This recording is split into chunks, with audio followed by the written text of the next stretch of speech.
Coming up, what happened? Cessna kills the brand new diesel Skyhawk, a drone that can hear you coming.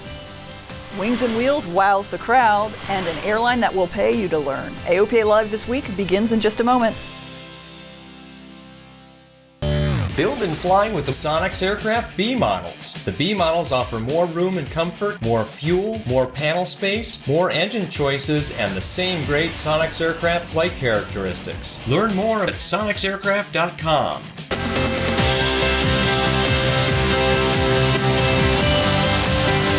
This is AOPA Live This Week with Tom Haynes and Melissa Rudinger.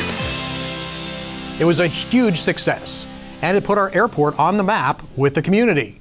Some 6,500 people came out to AOPA's Wings and Wheels event here at our home airport in Frederick, Maryland last weekend. AOPA Live's Josh Cochran has the story. From this souped-up Subaru to this classy Howard, cars, motorcycles, and airplanes drew the crowds to Wings and Wheels at Frederick's Airport. And a little rain didn't dampen the enthusiasm. How's your day been today so far? What do you think, Noah? Events like Wings and Wheels are perfect for getting the non-flying public out to the airport. Kind of neat to see all this going on here, and a couple extra planes and some cars to check out and things for them to crawl around and look at. So cool. A little more hands-on out here. The event not only shows the value of the airport, it gives kids a chance to dream of the future. So could you guys see yourselves flying any of these airplanes someday? Yeah. Yes. Which one would you want to fly? The helicopter. The helicopter? Yeah, helicopter. Yeah. And that dream is what events like Wings and Wheels are all about. It's really important for us to continue to reach out to the region around Frederick County, Frederick City, and invite people to come out to Frederick Municipal Airport to experience general aviation for themselves, because a whole bunch of them are going to get the bug after this. Some of them will wind up in the cockpit. Josh Cochran, AOPA Live. It was a good day. It was a good day. The rain held off, and we couldn't believe the crowds. It was just fantastic seeing all the community and a lot of AOPA members. Yep, it was great, and all the families. You know, we saw some kids there, and it's great to see the kids come out. They get so excited by the airplanes, and it was fun to be out there. And I think I signed up my neighbor for a flight lesson. Oh, good for you. So you've done your part for now. I have. Well, if a classic airplane is one that's out of production, we have a new classic. First, they killed the TTX. Now the turbo Skyhawk JTA is dead and killed just the same way as the Cessna TTX, a mysterious disappearance from the Textron website, but no announcement. Just 2 weeks ago, we told you about the jet-fueled 172. It was supposed to be the trainer of the future, particularly overseas where avgas is insanely expensive or simply not available. But we noticed this week that the turbo Skyhawk JTA wasn't in the product lineup. So we called Textron. And they told us, in perfect corporate speak, at Textron Aviation, we continuously monitor the market as it fluctuates and adjust our product offerings as necessary. The Turbo Skyhawk JTA option will no longer be offered through Textron Aviation. The Continental CD155 engine is now offered directly through Continental as a supplemental type certificate installation for the Cessna Skyhawk 172. We value our relationship with Continental and trust that this change to deal directly with the engine manufacturer will be beneficial to our customers while also helping us streamline our product process. So, Textron will happily sell you a Lycoming-powered Skyhawk, which you can then take to Continental for the diesel engine swap, which leaves you with a Lycoming for your airboat, apparently. So long, Skyhawk JTA. We hardly knew you. Surprising. It is. You know, they spent probably millions of dollars certifying that airplane and have it on the market less than a year, and then decide that it's still available, I guess, but it's unusual that you've got to go take a brand new airplane to an engine manufacturer and get an STC for the swap. So doesn't seem very practical from a customer point of view. That's a strange one. But hey, speaking of new ways of propulsion, here's one.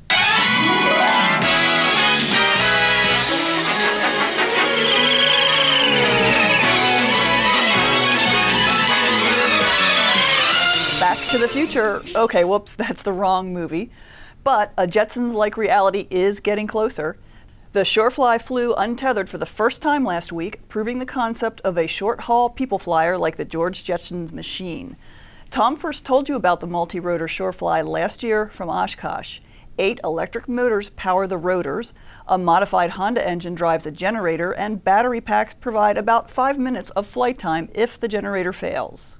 So we've got a lot of redundancy built in with having eight propulsion motors. So if any one goes, the other one can pick up the pace and you can safely land.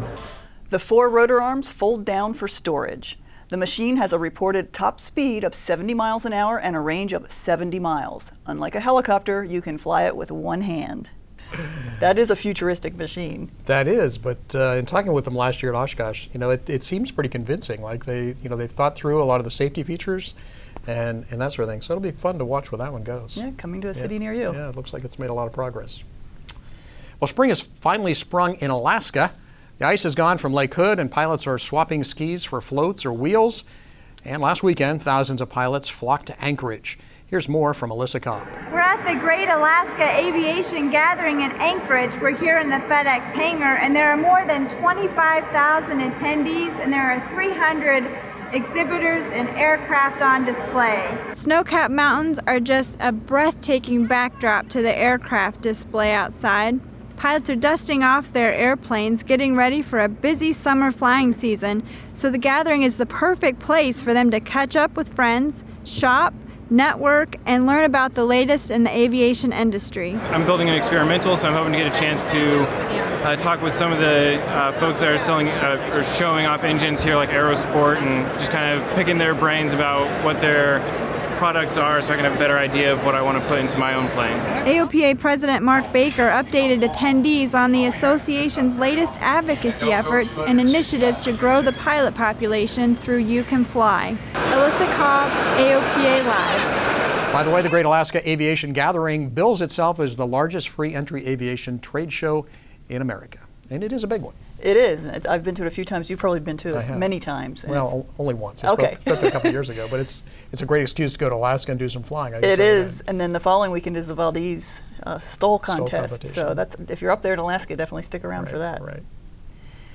Well, things are moving fast on the FAA bill. Senate Majority Leader Mitch McConnell put H.R. 4, the House-approved bill, on the calendar this week. That means the bill can be brought up for debate. But what really happens is the Senate will strip out all of the House language and insert its own bill into the shell.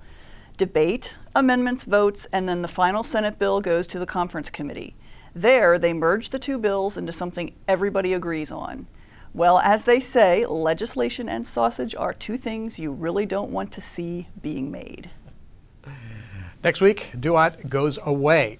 So ready or not, you need to transition to the flight service system run by Leidos for the FAA. That's 1-800-WX-BRIEF. That will get you through on the telephone, as it has for years, or online. And if you think something is missing from the online service, Roger Crone, Leidos chairman and CEO, told me last week that he wants to hear from you. He says they update their software every 3 months, so new features are easily incorporated. One cool feature they already have is the ability to open and close your VFR flight plan via text message. There's a quick reference guide on their website to show you some of the other features of the 1-800-WXBrief.com website. It's worth a look as we all work through this transition together. Yes, this transition's been a long time coming. Unfortunately, Yes. There's a lot of DUAT users that have been using it since I think 1989. Yep, I remember. But the time had come to streamline the system, so to speak, and Leidos has a good platform. Right, and it's really a much more cost-effective solution for the FAA. We always got to be conscious of that too. So. We do, especially with airlines gunning for us. Yeah, really. Well, coming up after the break, new technologies to keep drones out of your way. And getting AOPA and aviation into your local school. You're watching AOPA Live this week. There are many important things to consider before purchasing an aircraft. Let the experts at Aerospace Reports help guide you through the process. We combine expert knowledge with our long-standing commitment to personalized customer service to perfect your transaction. Learn more at aerospacereports.com. Welcome back. Drones, or unmanned aerial systems, drew the attention of a Senate subcommittee this week. They were asking questions about how to safely integrate drones into the national airspace system. And one thorny issue is who can and will regulate when and where drones fly. FAA's always maintained that it controls airspace, period. But local communities are trying to protect their citizens from low-flying machines. How do you reconcile that with the idea that states and local governments generally do have power, consistent with their police power generally, to protect the health, safety, and welfare of local populations on things that are occurring locally? I look at it from a practical standpoint with the integration pilot program of it's our job to manage that airspace. It's our job to understand how these operations will interact in those communities, provide that information, work with those local communities, and then make that information available to the legal experts. That issue of drone control is far from resolved. Earl Lawrence, there testifying, mentioned the drone pilot program. The DOT just announced today that they're partnering with 10 communities along with some tech folks to implement these test beds and figure out how to address these issues, the security issues, the noise, and it allows them to suspend some of the FAA rules, and they get to do some testing in a sterile environment. So stay tuned. Yeah, lots to be done to figure out how to get drones into our airspace system safely. Everyone agrees that keeping drones safely separated from other aircraft is critical to relaxing some of the restrictions currently imposed by the FAA. Jim Moore now takes a look at one new technology introduced at the Exponential Drone Show last week that could give drones a detect and avoid capability that has nothing to do with a camera. From a drone pilot's perspective, the future of detect and avoid may look something like this. The unmanned aircraft industry craves less restricted access to the national airspace system, and technology first developed for manned aviation, such as ADS-B, will almost certainly be part of a solution that allows drones to fly safely beyond the remote pilot's line of sight. But ADS-B alone will not be enough. The biggest challenge faced by the FAA, NASA, the unmanned aircraft industry, and dozens of universities and nonprofit organizations like MITRE, researching how to safely fly drones beyond visual line of sight, or BV loss, is how to detect and avoid so-called non-cooperative aircraft. Basically, that means a general aviation aircraft that is not broadcasting its position. Camera-based sensor systems are growing more sophisticated, but they can be defeated by clouds. Radar and LiDAR also have limitations. They may still be part of a layered approach to drone situational awareness, but microphones, that is something new, and that is how drones may detect and avoid other aircraft in the future. Drone services company Precision Hawk brought this X-Fold Dragon and made it the centerpiece of their exhibit at Exponential. They pitched the results of work done under the FAA Pathfinder program seeking a BV loss solution. But there was a company, Sarah, that was an expert in long-range acoustics, and they had developed technology that could actually hear an airplane for up to 10 kilometers away. And we were able to incorporate this into a drone, and it had a 99.9% success rate in properly identifying aircraft. We take samplings of the noise from both the propellers as well as the engine, and we have a hybrid gas electric engine, and we cancel out that noise. So now the system is actually listening for any other noise in the air. It is not hard to imagine at least one kind of non-cooperative aircraft eluding detection by an acoustic system like Precision Hawk's. The FAA has not yet approved their waiver to fly drones beyond visual line of sight.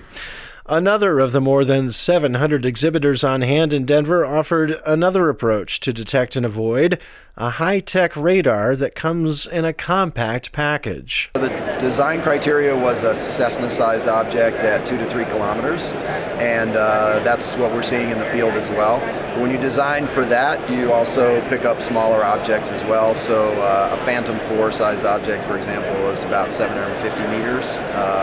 An Inspire is more like a kilometer, and something like Matrice is about 1.5 kilometers. Acrodyne's metamaterial electronic scanning array radar may find a home in your cockpit someday soon.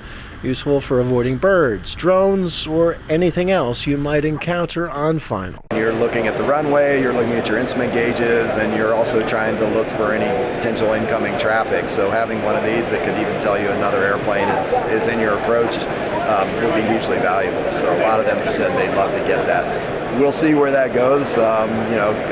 Certifying avionics is a long, arduous task, but that may be on the roadmap eventually. In Denver, I'm Jim Moore, AOPA Live. Thousands of industry leaders, engineers, and drone pilots converged on Denver last week for the Association of Unmanned Vehicle Systems International Exponential Conference. This long-running show is among the largest of its kind. This year's edition included both indoor and outdoor drone demonstrations. This DJI-M 210 quadcopter is capable of flying in rain, dust, wind, and other conditions that ground most drones. It's earned a place in public safety fleets for search and rescue, firefighting, and other applications. The maker of this drone awarded $5,000 each to 5 organizations that found innovative ways to use drones to help save lives. This is the second time we've looked through the public record and media reports of drones being used for positive applications. And we found that in the past year alone, dozens of lives have been saved using drone technology. DJI counted at least 65 people saved by rescuers who flew drones. Drones have also proved to be powerful tools in another mission, inspiring aviation interest and in helping the next generation learn STEM, that's science, technology, engineering, and mathematics. AOPA's You Can Fly STEM curriculum will be taught in 9th grade classrooms in more than 70 schools next year. The You Can Fly program includes 3 career and technical education pathways: pilot, aerospace engineering, and drones. It's a first of its kind, offering students a comprehensive 4-year aviation study program that meets math and science standards used in many states. The curriculum that we are providing to schools includes lesson plans, PowerPoints, student assessment, student activities, anything a teacher needs to teach. They don't have to go out and find it themselves. They can actually focus on teaching. Thanks to funding from the AOPA Foundation, the program materials are free to the schools. Teachers will be brought to the You Can Fly Academy here in Frederick for workshops on teaching the curriculum. You can find more information at the address listed there on your screen. As Tom just mentioned, the high school curriculum is just one of the many You Can Fly programs funded by generous donations to the AOPA Foundation. And 2 pilots are encouraging others to make legacy gifts to the foundation to ensure AOPA's sustainability for years to come. Mike Lazar and Ed McNeil originally started donating to what was then the Air Safety Foundation, and they conceived of the Legacy Contribution Program to help fund the expanding number of AOPA, Air Safety Institute, and You Can Fly programs to protect and grow general aviation and improve safety. They also designed and funded the Legacy Court here at AOPA. You can go back and think, why we all belong to AOPA, some 300,000 of us. We pay dues and we take advantage of the services. And the dues don't begin to cover the things that the not-for-profit has to pay for. If you go out and fly for a $100 hamburger, that's the same simple decision that you made before. I enjoy it enough, it's worth the money. Stop to think if every pilot, all $300,000 every year, gave a $100 hamburger to AOPA. And all major organizations, particularly universities and large not-for-profits, people like the Nature Conservancy as an example, depend on legacy giving to provide an endowment which does a bunch of things, but most importantly it provides a financial tool that you can fall back on in times when the economy is not good, when donations are down, but it allows AOPA, or will allow AOPA, to carry out its functions during times when the budgetary resources might not otherwise be there. A legacy gift doesn't have to be a large amount, and those who designate the AOPA Foundation in their legacy planning will have their names added to the Legacy Court here at AOPA headquarters. More information is available on the AOPA Foundation website. And speaking of foundation donations, don't forget the $1.4 million matching challenge is underway now. The James Ray Foundation will provide a matching $1.4 million if other donors chip in the initial $1.4 million by July 25th. AOPA fly-in season is beginning soon. Our very first regional fly-in to Missoula, Montana is just a little more than a month away. This unique western town is nestled in a valley and has been the location for a number of movies, including A River Runs Through It and Always. And one of the unique experiences at any of our fly-ins is the opportunity to volunteer. There's all kinds of things that are fun about volunteering at fly-ins. You meet new people, you see new sights. If you happen to be into airplanes, you don't get much closer than volunteering at a fly-in.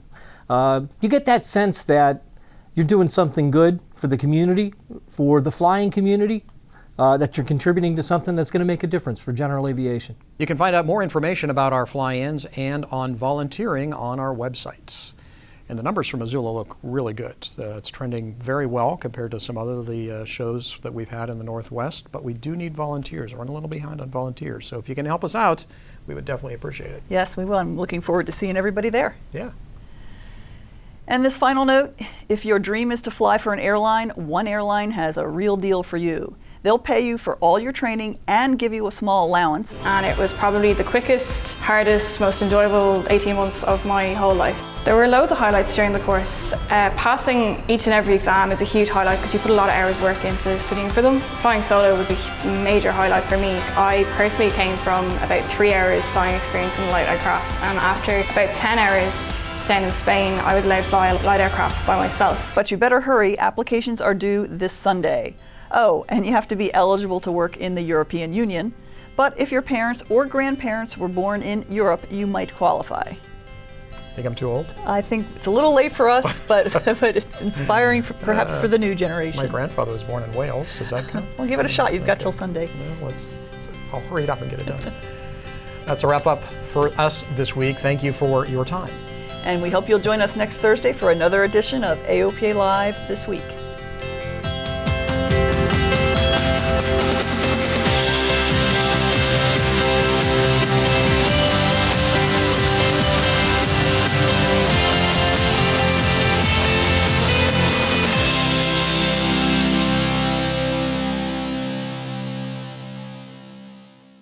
Purchasing your own aircraft is an exciting experience. AOPA Finance simplifies the process, saving you money with lower interest rates and hassle-free loans, so you get into your new aircraft sooner. AOPA Finance, the right approach to buying an aircraft.